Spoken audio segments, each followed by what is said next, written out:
The sun was just a shy sliver of orange on the horizon.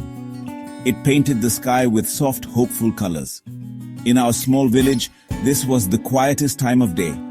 The air was cool and carried the sweet smell of wet earth and night-blooming jasmine. Near the edge of the village sat a large pond. It was a special place filled with beautiful white lotus flowers. These flowers were not just pretty, they were a symbol of purity and peace. They opened their petals slowly to greet the new day. Every morning, this was where you would find Dr. Keshav. He sat on a smooth, flat rock by the water's edge, his eyes closed in gentle meditation. Dr. Keshav was our village's Ayurvedic doctor. He was not a young man, but his face was calm and had very few lines of worry. He wore simple white cotton clothes that moved with the morning breeze. He did not own a big clinic or a fancy office. His healing space was nature itself. As he sat still, the world around him came to life. A small kingfisher with brilliant blue feathers dived into the pond, making a tiny splash. A gentle ripple spread across the water, making the lotus flowers dance. Dr. Keshav believed that to heal others, a doctor must first find peace within himself. The pond, with its silent wisdom, helped him do just that. He was not just watching nature, he was a part of it. He felt the sun's first warm rays on his skin and listened to the distant temple bells. He breathed in the clean air and felt it fill his entire being. This daily ritual was his medicine. It cleared his mind and opened his heart. It connected him to the simple, powerful rhythms of life, the same rhythms he helped restore in his patients. He learned from the lotus, which grows in muddy water but rises above it to bloom clean and beautiful. He understood that healing was also about finding this inner strength, no matter the difficulty. After some time, he would slowly open his eyes. He would look at the lotus pond with a soft smile. It was as if he had a quiet conversation with the flowers and the water. He would then stand up, his movements slow and mindful. The world was waking up now. The sounds of children laughing and cows mooing filled the air. He was ready for the day. He was ready to share the peace he had gathered from the pond with those who came to him seeking help. His day of healing did not start with books or instruments, but with this quiet moment of connection with the world around him. By mid-morning, the sun was higher and brighter. People from our village and even nearby ones would start to gather. They did not go to a building, but to a grove of old mango trees. These trees were large and generous. Their thick green leaves created a cool, shaded space that felt like a natural room. This was Dr. Keshav's clinic. There was no desk, only a simple mat spread on the ground under the largest tree. People would sit patiently on other mats waiting for their turn. The atmosphere was not like a typical clinic. It was not filled with anxiety or fear. Instead, there was a sense of community and quiet hope. The first person to see him today was a young mother. Her little son had a persistent cough. She sat before Dr. Keshav with worry in her eyes. The doctor did not rush. He looked at the boy with kindness, his eyes gentle and reassuring. He asked the mother simple questions. What did the boy eat? How did he sleep? He listened carefully, not just to her words, but to the tone of her voice.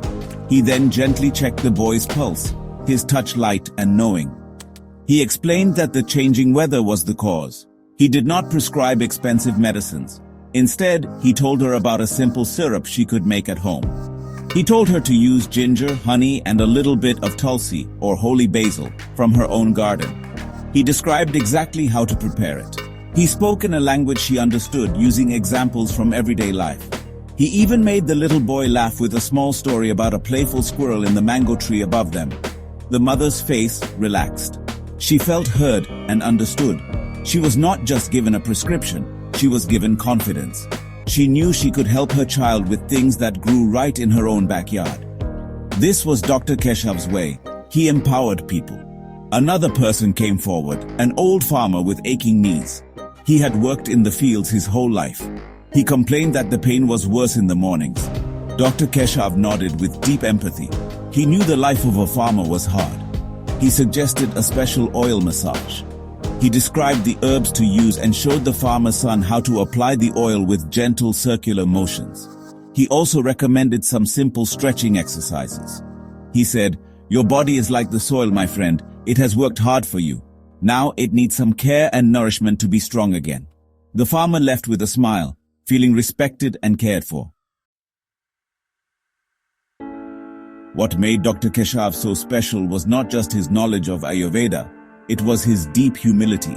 He lived in a small mud house with a thatched roof, just like most other villagers. He did not see himself as superior because of his learning. He was one of them. When he spoke, he used simple words and stories that everyone could connect with.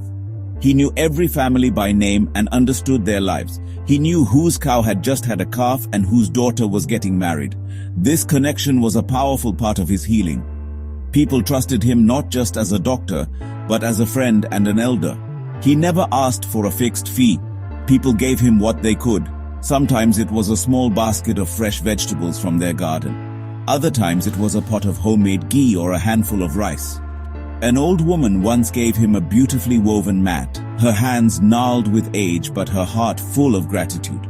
Dr. Keshav accepted every gift with the same grace and a warm smile. He believed that the act of giving and receiving was a cycle of kindness. It was this kindness that truly healed the spirit. He knew that a worried mind could make the body sick, and a happy heart could help it heal faster. The setting itself was a healer. Sitting under the mango trees was calming. The gentle rustling of leaves in the breeze sounded like a soft whisper. The smell of ripe mangoes in the summer and the sight of green parrots flying between the branches brought a sense of joy. Patients did not feel like they were in a sterile, frightening place. They were in the lap of nature, which was familiar and comforting. Dr. Keshav often pointed to a tree or a flower to explain something. He would say, "Look at this mango tree. It gives shade and fruit without asking for anything." We too should learn to care for our bodies with such selfless love. His wisdom was simple and profound. He taught people to live in harmony with nature's cycles. He advised them to eat what grew in season and to sleep when it was dark.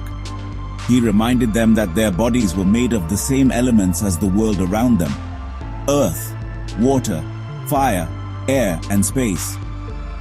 To be healthy, they just needed to keep these elements in balance.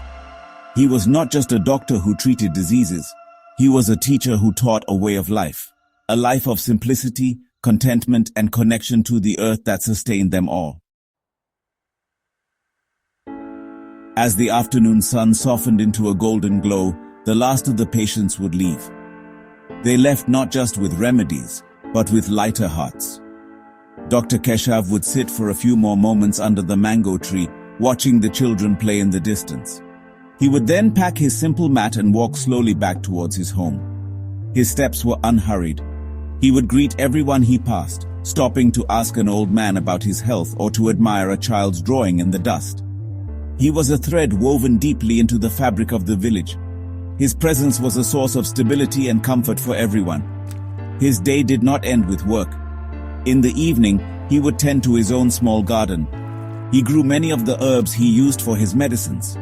There were rows of bright green tulsi, fragrant mint, and yellow turmeric plants. He touched the leaves gently, as if they were old friends.